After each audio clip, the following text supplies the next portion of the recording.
আমার বোন, আমার একটা বোন, আমার একটা ভাগ্নে আত্মহত্যা করছে, কত কষ্ট নিয়ে মরছে। কখনো কখনো কিছু মৃত্যু শুধু মৃত্যু থাকে না, সেগুলো হয়ে ওঠে একটা গোটা ব্যবস্থার বিরুদ্ধে অভিযোগপত্র। বাগেরহাটের সাবেক ডাঙ্গার সেই ছোট্ট ঘরে ঝুলে থাকা এক মায়ের দেহ আর মেঝেতে পড়ে থাকা 9 মাসের শিশুর নিথর শরীর, এই দৃশ্য শুধু একটি পরিবারের নয়, পুরো দেশের বিবেককে নাড়িয়ে দেওয়ার কথা। কার্নেজ সুবর্ণা স্বর্ণালী, 22 বছরের এক তরুণী। অভিযোগ, চরম হতাশায় তিনি প্রথমে নিজের 9 মাসের শিশু সন্তানকে পানিতে চুবিয়ে হত্যা করেন, তারপর নিজেই গলায় রশি দিয়ে আত্মহত্যা করেন। একটি ঘরের ভেতরেই শেষ হয়ে যায় দুটি জীবন, নিভে যায় একটি পুরো ভবিষ্যৎ। স্বর্ণালীর স্বামী জুয়েল হাসান সাদ্দাম, নিষিদ্ধ ঘোষিত ছাত্রলীগের বাগেরহাট সদর উপজেলার সভাপতি, বর্তমানে যশোর কারাগারে বন্দী। রাজনৈতিক মামলায় গ্রেপ্তার হওয়ার পর থেকেই স্বর্ণালী একা লড়ছিলেন সংসার, সন্তান আর অসীম অনিশ্চয়তার সঙ্গে। এই দীর্ঘ অপেক্ষা আর মানসিক চাপই ধীরে ধীরে তাকে ভেঙে দেয়। স্ত্রী এবং সন্তান মারা গেলেও প্যারোলে মুক্তি পাননি সাদ্দাম। শেষবারের মতো 5 মিনিটের জন্য কারাগারের ফটকে দাঁড়িয়ে তিনি মৃত স্ত্রীকে ছুঁয়ে দেখেন। তার জীবনে প্রথমবার নিজের সন্তানকে কোলে নেন, কিন্তু সে সন্তান তখন আর জীবিত নয়। এর থেকে নির্মম দৃশ্য আর কি হতে পারে।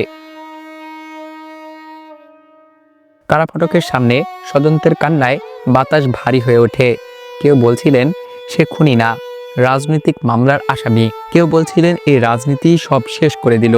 কিন্তু এই কান্না শোনার মতো কেউ ছিল না। এই মৃত্যু কি শুধুই একটি পারিবারিক ট্র্যাজেডি, নাকি এর পেছনে আছে বছরের পর বছর ধরে গড়ে ওঠা একটি ভয়ঙ্কর রাজনৈতিক সংস্কৃতি, যে সংস্কৃতির নাম ছাত্রলীগ?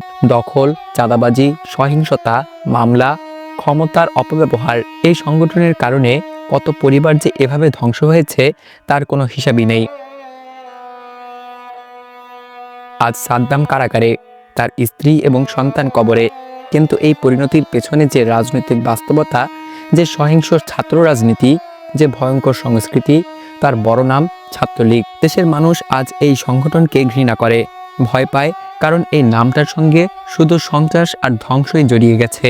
পুলিশ বলছে ময়নাতদন্ত রিপোর্ট না আসা পর্যন্ত চূড়ান্ত কিছু বলা যাবে না। কিন্তু প্রশ্ন হলো, একজন মা কেন এমন চরম সিদ্ধান্তে পৌঁছালেন? এ প্রশ্নের উত্তর শুধু একটি রিপোর্টে পাওয়া যাবে না। এর উত্তর লুকিয়ে আছে বছরের পর বছর ধরে চলা জুলুম, মামলা, হয়রানি আর রাজনৈতিক অমানবিকতায়। কাল বাগেরহাটে কবর হলো এক মা আর তার এক শিশুর, কিন্তু আসলে কবর হলো আরো কিছুর। একটি পরিবারের স্বপ্ন, একটি শিশুর ভবিষ্যৎ, আর একটি দেশের বিবেকের অংশ। এই মৃত্যু শুধু স্বর্ণালী অথবা নাজিমের নয়, এই মৃত্যু একটি নোংরা রাজনৈতিক বাস্তবতার উদাহরণ।